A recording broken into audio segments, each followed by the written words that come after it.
you're moving from place to place, place. Good morning, good morning, morning, good morning, morning. Viewers, welcome back this morning to the Tobago Updates morning show. Mount Grace, it's happening at Mount Grace this coming season. And here to chat with us on the Youth in Action Empowerment Week cool down, we've got the president of the Mount Grace Harmony Hall Village Council, Mr. Hayden Darren Duke. Good morning and welcome to you. Good morning to you and to your viewers. Thanks for having me. I needed to put it out there. They say Hayden, we know Darren. So forgive me, but during this interview, the names will be interchanged. Not a problem. They all belong to me, so it's all good. All right, so talk with us. What's been happening at Mount Grace? And I see here, I mean, clearly a lot has been happening, but give us some little background information. You are the president of the Village Council, and this time around you decided to focus on the youth. Tell us what's been going on.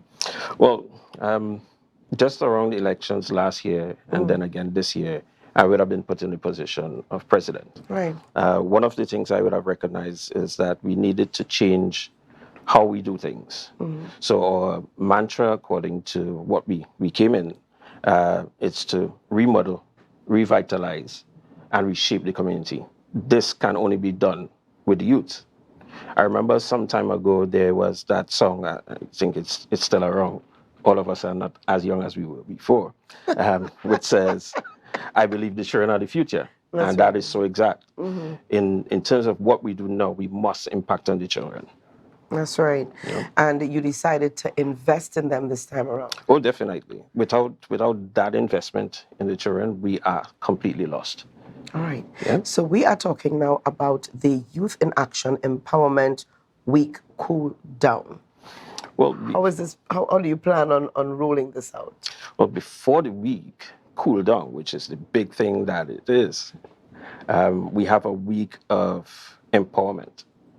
So from Monday the 10th to Friday the 14th, we have several different things that are going to happen at the center, which impacts on the youth itself. And what that is that they're going to be treated, they are going to be exposed to life skills, things that impact on their lives on a daily basis. Yes, that creates functional and practical things for them to be able to live in a real sense. Because I would say coming out of COVID, where everybody was just kind of home and such like, a lot of things weren't happening. That's right. Right? So we want to teach the kids preparation for the future. Right? And this goes from self-esteem, this goes to agriculture, this goes to baking, this goes to confectionery, this goes to financial literacy. Yes. So nothing is being left out in terms of ensuring that these children have a real opportunity. Having said that, there is no reason thereafter for them not to have fun. And that is what the Saturday is all about, the 15th. Right. As soon as school is finished, everybody wants to relax and breathe, have some fun. Cool down. So what we would have decided to produce is two things. Wet space where persons could have fun in somewhat of a pool or water slide, as the case may be, and a dry side where there is football, cricket, bantam, ring toss, all those things that impact on children. They have fun. It's all about having fun, and they have fun even while having education. So that is what it's all about. Now you indicated earlier there's an opportunity for them to learn some life skills. What are some of those skills that you think are important for youth to have, before they become adults? Well, conversational skills. That is a big thing. How they react, how they treat one another, right? A lot of the challenges we have now are how young people communicate, whether it be with young guys to the young ladies to men, what the expectation is. A lot of the social fallout comes from that. So that is a big part of what we're going to teach youngsters. If we don't start then, we'll continue to have the issues that we're having now.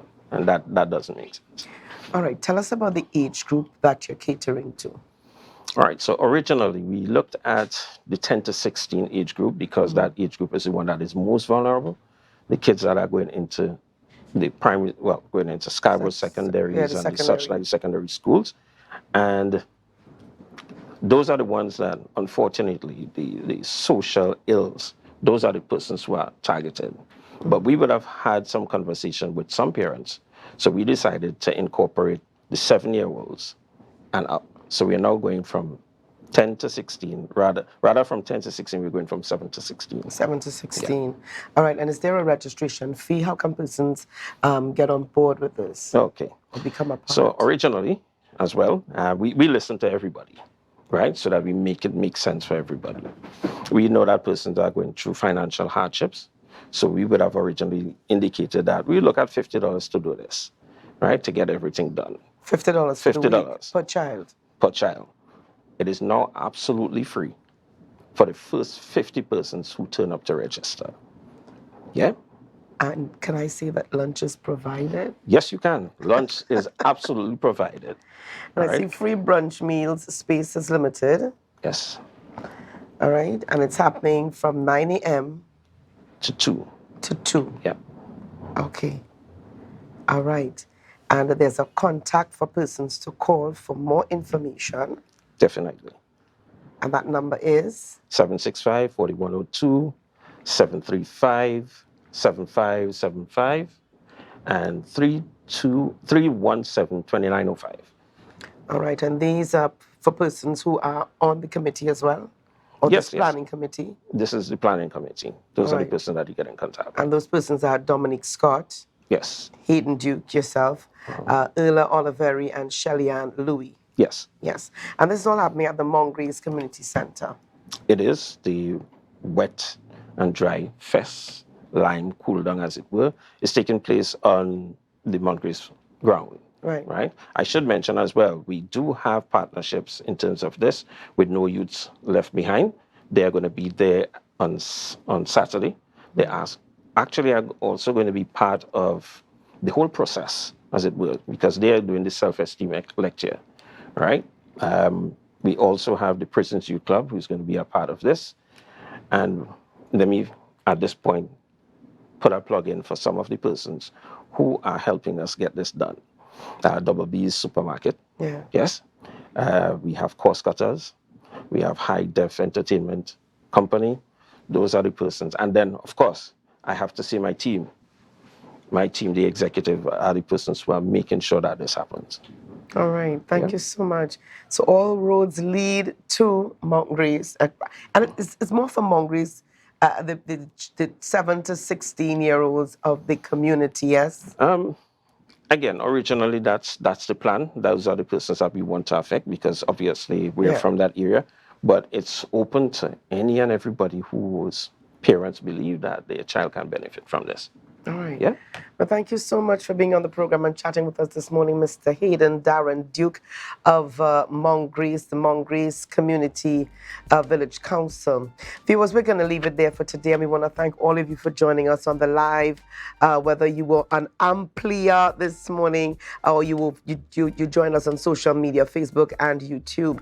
We want to say thank you for joining us today. Have a great day. Stay safe, and we will see you tomorrow. We're heading over to GMT, but before we get there, it's over to Tobago Notes. Bye-bye, everybody.